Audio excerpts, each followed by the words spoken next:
What's up, guys? Welcome back for another video. A lot of you may have been following the Kanye West situation, right? I wanted to share with you a couple of things that I've learned from that situation. First thing is, it's always at your lowest point that you'll be able to identify your true friends.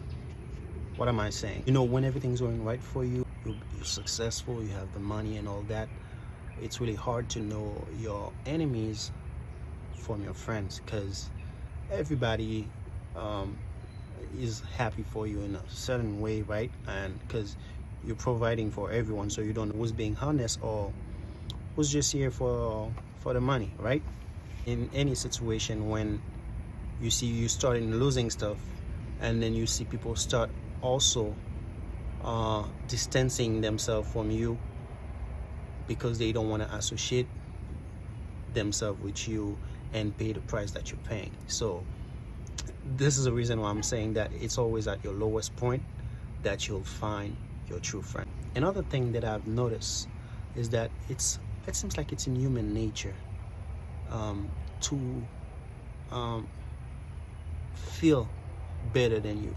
People always want to be above you. People always want to be on top of you. Sometimes if they're doing great just like you are, they don't mind it, but they always seems to feel better when they are the to-go person, like when they can help you when you have to call them for help, I'd say. And they always want to be the provider.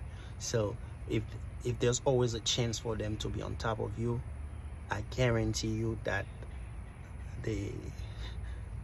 they feel better, rather than trying to help the guy redeem himself. If you feel like a person is doing something that is not right, even the Bible says that you call that person in private, you're trying to talk to them and trying to help them make it right if they are in the wrong, right? So rather than trying to help the guy redeem himself because you guys feel like he's in the wrong,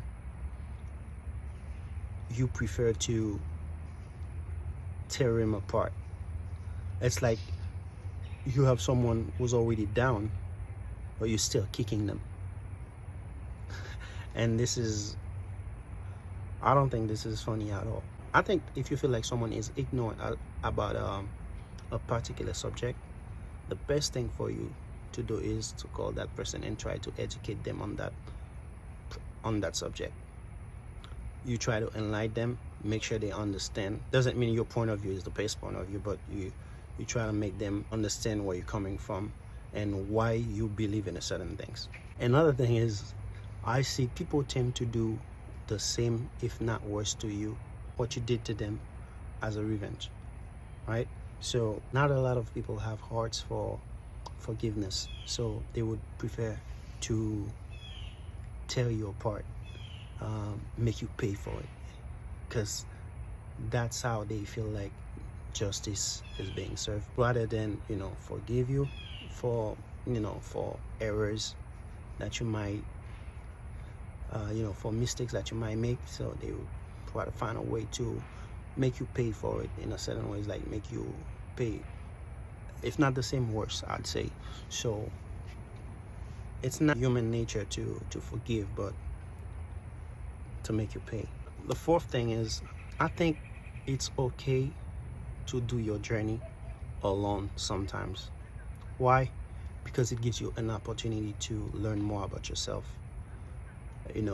discover yourself in a certain way, and take the time to think about what you really want to do. But I also understand that it's important, whether you have a belief or not, it's always important to take other people's point of view into account. You don't have to agree with them, but the same way you want them to respect your belief, the same way you want them to respect your point of view, you have to do the same. So we can always disagree on something, but it doesn't mean that I have to put you down. It doesn't mean that I have to tear you down, that I have to disrespect you in order to get my message across. There are multiple ways you can get your message across, and you can always do it in a respectful manner. So guys, tell me what you think about all these things that we talked about. Leave a comment below, and I'll see you next. I'm out.